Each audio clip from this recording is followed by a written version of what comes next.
You don't choose them. This ain't an everybody thing. This is an elite club. Okay, so Pac. Okay, so the elite club now would be Jay-Z, 50, Puffy, Kanye, Beyonce, and all. Okay, so are these people, have they been put through Rihanna's? Open your eyes. Don't sleep. Don't fall for whatever they feed you. You know, most kings, a lot of kings were poisoned because they were loving of their subjects, and a lot of times, you know, there's just wickedness, and you have to know that there's wickedness in the world. You have to know that there are people who are just here to profit and to put their foot on the back of people who are poor and who don't think that hip hop can be used for good or for evil. If I was part of the Illuminati, I would be a little bit bigger than what I am today. What do you think about the Illuminati and everybody thinking that Jay's part of the Illuminati and rappers could be possibly part of the Illuminati? If they are a part of it, they're never going to admit it anyway. So what's the sense of even asking about it? Let's forget about it. Like what difference does it make? Like, that's a good point. There is a secret society that we know. There are many secret societies that we know. There are secret societies in the music business that we know. The higher you get up, the more homosexual it gets. Really happened. It's bigger than this. Dancing with the Devil, that title is not just calling Puff no devil. That's not it. The music industry, the whole industry, you put them all together, that every one of them, man, or every one of them have their wicked ways. You know what I'm saying? And that book represents. And just being an agent of speech or agent of information like yourself, like I can communicate with people across the world. So what I say has to be important and it has to be helpful.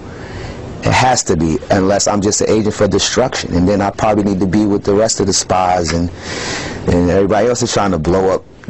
What do you know about it though? Is that something that, I mean, I used to read about that stuff when I was incarcerated. Right, that's what it seems like. A lot of people feel like that now. The Illuminati, the Freemasons. I used to read about this stuff, you know, and for the most part, the administration will not do anything for us. I can't tell you what the action was because I might be inciting something.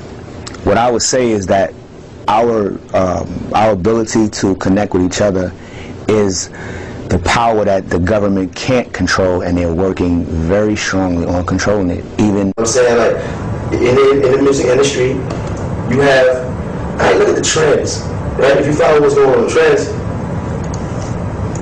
rappers have adapted homosexual fashion. The way some rappers dress, the way the gays dressed years ago. It is what it is. It's just a fact. You can't dispute fact. Right. Successful rappers or rap as it is now? I'm just the culture. Just rap. It's not just whether they're successful or up and coming. But you were saying if you got higher, it got. I'm not talking about even rappers. I'm talking about the people in control. The higher you up, the executives and people pushing buttons behind buttons. Do I think that they playing with boys? Yes. Some of them, not all of them. I can't say exactly who, but I hear stories. You hear stories too. You probably been as big as long as me, and you probably been across through that door. You know, so this is one of those a few weeks ago. Yes. Oh, you have to sit down. And a lot of times we are we're giving this white horse, and we're just like we're supposed to believe in this thing or this person, and we've seen it done over and over and over, and at times you have to realize like the truth is the truth.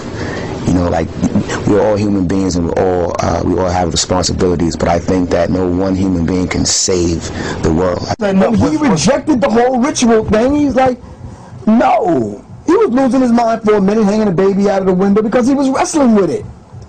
Then they came at him, and it was like, look, man, we're going to bring you up on charges, dude. Take pictures of your fucking freckles on your dick.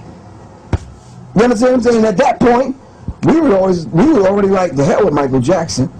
Then Cat Williams came out and said what he said about Mike, but Cat Williams was correct when he said those mansion parties, and y'all don't understand what go on with that shit, man. See, now you have to bring my viewers up to speed on that, because the whole Cat I'm not even hip to that, what was said about that. What did Cat Williams? Cat Williams said they was letting him in, and the stuff that he was seeing was blowing his mind. And I'm telling y'all right now, if y'all don't want to believe it, watch in the next couple of years. They coming after Cat Williams. Cat Williams said too much truth. They coming after Cat Williams, man. Seriously. You understand what I'm saying? And the whole idea of Michael Jackson rejecting it, and they bringing him up on charges and this kind of thing, that's public humiliation. Then they set up the doctor, to be around Mike in his presence, and they provided the medicine for him to give the mic. Oh, come on, man. That's covert operation, dude. That's CIA. That's these subsidiaries, because their parents own the majors. They got distribution, so they could sign the brothers to these subsidiary labels. Are you following me? They were the ones that said that they were going to make you calling yourself a nigga very popular. It talks about that on page 236, I believe. And I tell people all the time, I said, listen, this ain't Professor Griff. It says, with their cash in a superior industry position, these white entrepreneurs installed a new leadership over hip-hop, and they began to promote a nefarious niggerization of rap music. It says KRS-One and Public Enemy,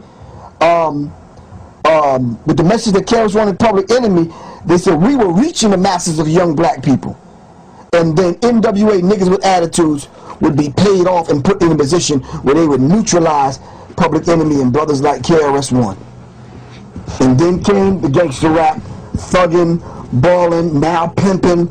Now the metrosexuals about to take over hip-hop. And your children, your nephew, your niece, and all the little ones, the shorties now, Tay-Tay, Riri, Man, and Twan and them, in the hood, gonna be wearing fucking skirts. Watch. Man purses and this kind of shit. We have an interesting relationship with the media, because the media will convince people to work against their best interests. And they'll tell you, they'll do exposés on the media how this is against your best interest, but it's the flashing lights. When things are on TV and they're flashing, we're attracted to them, whether they're positive or negative.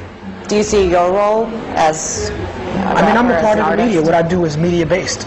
That's the way I reach out to people. So I just try to be responsible. What do you think it will take for society to rise up and become more conscious and become more active in their world, and not just sit back and be willing to let events pass you by? I think the people who know better have to find creative ways to bring it to people who don't. Mix that with a large amount of success. Mix that with Jay-Z and artists like him doing deals with people, business people who these people who read the stuff don't trust, and you put together a deal. We was reading The Illuminati, Behold the Pale Horse, The Matrix series. We was reading all these books, New World Order. You read anything we could get our hands on, particularly Kanye West. This is somebody I know personally. When I started hearing it about him, that's when I started speaking out about it. I don't hang out with Jay-Z and Beyonce and Rihanna. I don't know what they be doing on their spare time. You know what I'm saying? They be on yachts, posting pictures, having a good time, living life. But and even if they in the Illuminati, it's like Freddy, it's like the Candyman. It's like the only way it can have power over you is if you believe in it. If you don't believe in it, it don't affect your life. Let me tell you what your man Hustle Simmons said to me. I'm at the Million Man March, or the Million More Movement. I think it was the one after that. Behind stage, dignitaries and all the important people were there. So I'm talking to Russell, and I'm like, look, now, did that whole Jewish thing affect your life like it did me? He says, man, all you had to do was make a hit record, and that would have been that. Or basically, in other words, all you had to do is come on in. Basically, you understand what I'm saying? Chill the fuck out. We would hit you off, just kind of like, everything would have been cool. You mean to tell me all this time my life has been ruined? I've been poisoned, shot at, house burned down, all kicked out of Public Enemy, all this shit, and you tell me in a fucking fleeting moment behind stage somewhere that all I had to do was make a hit record? Oh damn, that goes to show y'all, man. They don't give a fuck about you. They don't give a fuck about you. You understand what I'm saying? Right now I'm feeling like Tupac. They don't give a fuck about us, man. That brother, man. That brother was on you got a question quick. The government brainwash our people with the mind control theory. That's what they do. So to make sure our people like it, they keep playing that same song. The same song keep playing, you start to like it. You start to get probed with it. You start to get cloned with it. So then for the clone exists, then it just takes over. It takes over the human body. It takes over the spirit. It takes over the soul. And therefore, behold, that's what you got.